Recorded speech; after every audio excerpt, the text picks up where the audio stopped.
Say what you want about America, land of the free, home of the brave. We got some dumbass motherfuckers floating around this country. Dumbass motherfuckers, you know? Yeah. Now, obviously, that doesn't include this audience. I understand that. You seem intelligent and perceptive, but the rest of them, holy jumping fucking shitballs. Dumber than a second coat of paint. And this ain't just ranting and raving. This ain't just blowing off steam. I got a little evidence to support my claim. It just seems to me, that only a really low IQ population could have taken this beautiful continent, this magnificent American landscape that we inherited. Well, actually, we stole it from the Mexicans and the Indians, but hey, it was nice when we stole it. It looked pretty good. It was pristine. Paradise. Have you seen it lately? Have you taken a good look at it lately? It's fucking embarrassing. Only a nation of unenlightened half-wits could have taken this beautiful place and turned it into what it is today, a shopping mall. A big fucking shopping mall. You know that? That's all you got.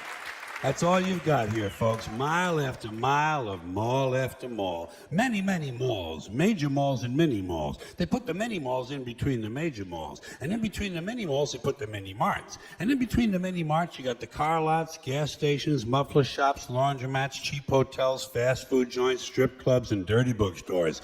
America the Beautiful, one big transcontinental commercial cesspool. And how do the people feel about all this? How do the people feel about living in a coast-to-coast shopping mall? Well, they think it's just fucking dandy. They think it is cool as can be, because Americans love the mall. They love the mall. That's where they get to satisfy their two most prominent addictions at the same time: shopping and eating. Millions of semi-conscious Americans, day after day, shuffling through the malls, shopping and eating, especially eating. Americans love to eat. They are fatally attracted to the slow death of fast food. Hot dogs, corn dogs, triple bacon cheeseburgers, deep fried butter dipped in pork fat and cheese whiz, mayonnaise soaked barbecued mozzarella patty melts. Americans will eat anything, anything, anything. If you were selling sauteed raccoons' assholes on a stick, Americans would buy them and eat them, especially if you dipped them in butter and put a little salsa on them. This country is big time, pig time. Forget the bald eagle. You know what the national emblem of this country ought to be? A big bowl of macaroni and cheese. A big bowl, because everything in this country is king size. King size, extra large, and super jumbo, especially the fucking people. Have you seen some of the people in this country? Have you taken a good look at some of these big fat motherfuckers walking around? Big fat motherfuckers. Oh my God. Huge piles of redundant protoplasm lumbering through the malls like a fleet of interstate buses. The people in this country are immense. Massive bellies, monstrous thighs, and big fat fucking asses. Telling you, the people in this country, every one of them is 50 pounds overweight. They are gargantuan.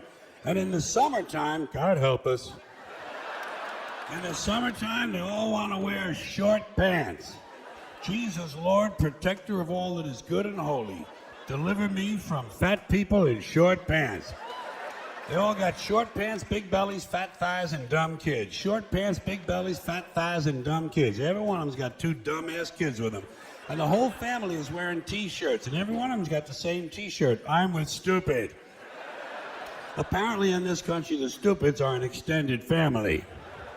And besides wearing them T-shirts, everyone in the family's got on a backpack. They got a backpack strapped to their back so they can carry around lots of stupid shit.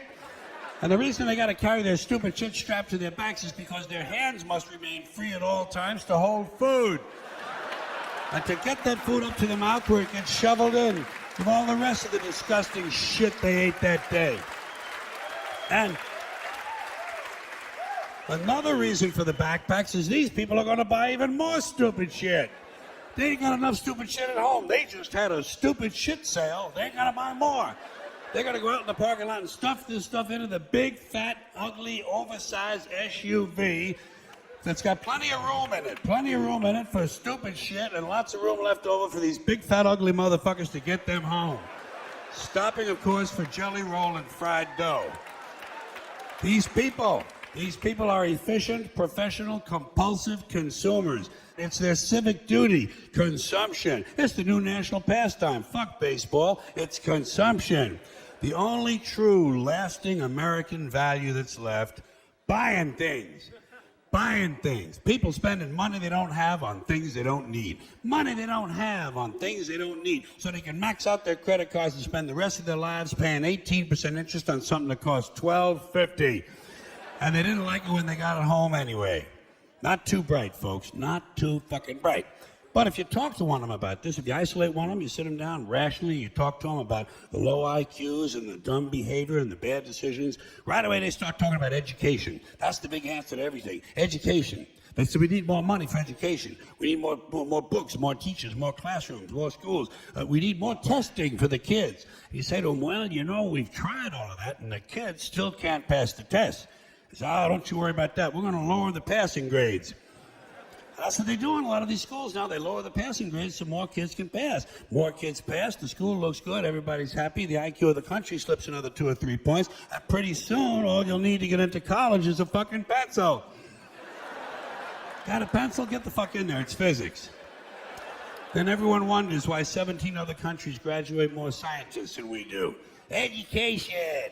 Politicians know that word, they use it on you. Politicians have traditionally hidden behind 3 things: the flag, the Bible, and children. No child left behind. No child left behind. Oh, really? Well, it wasn't long ago you were talking about giving kids a head start. Head start, left behind. Someone's losing fucking ground here. But there's a reason. There's a reason. There's a reason for this. There's a reason education sucks, and it's the same reason that it will never, ever be fixed. It's never going to get any better. Don't look for it. Be happy with what you got. Because the owners of this country don't want that. I'm talking about the real owners now.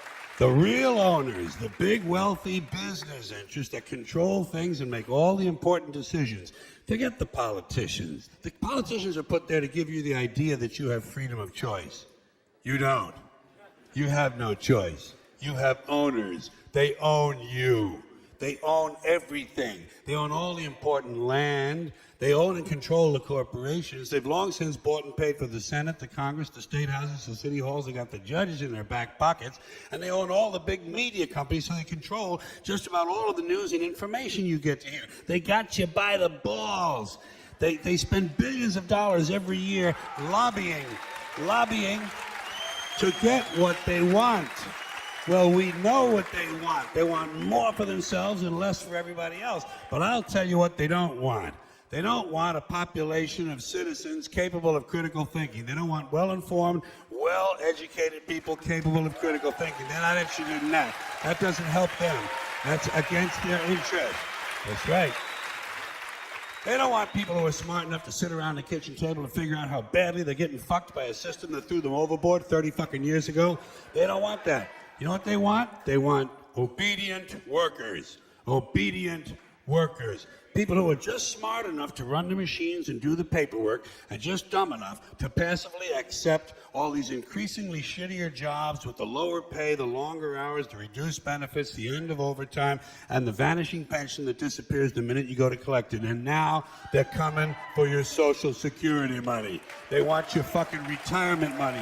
They want it back so they can give it to their criminal friends on Wall Street. And you know something? They'll get it. They'll get it all from you sooner or later because they own this fucking place. It's a big club, and you ain't in it. You and I are not in the big club. And by the way, it's the same big club they used to beat you over the head with all day long, where they tell you what to believe. All day long, beating you over the head in their media, telling you what to believe, what to think, and what to buy. The table is tilted, folks. The game is rigged. And nobody seems to notice. Nobody seems to care. Good, honest, hardworking people. White collar, blue collar, doesn't matter what color shirt you have on. Good, honest, hardworking people continue. These are people of modest means. Continue to elect these rich cocksuckers who don't give a fuck about them. They don't give a fuck about you. They don't give a fuck about you. They don't care about you at all. At all. At all. Yeah. You know? And nobody seems to notice, nobody seems to care. That's what the owners count on, the fact that Americans will probably remain willfully ignorant of the big red, white, and blue dick that's being jammed up their assholes every day. Because the owners of this country know the truth. It's called the American dream, because you have to be asleep to believe it.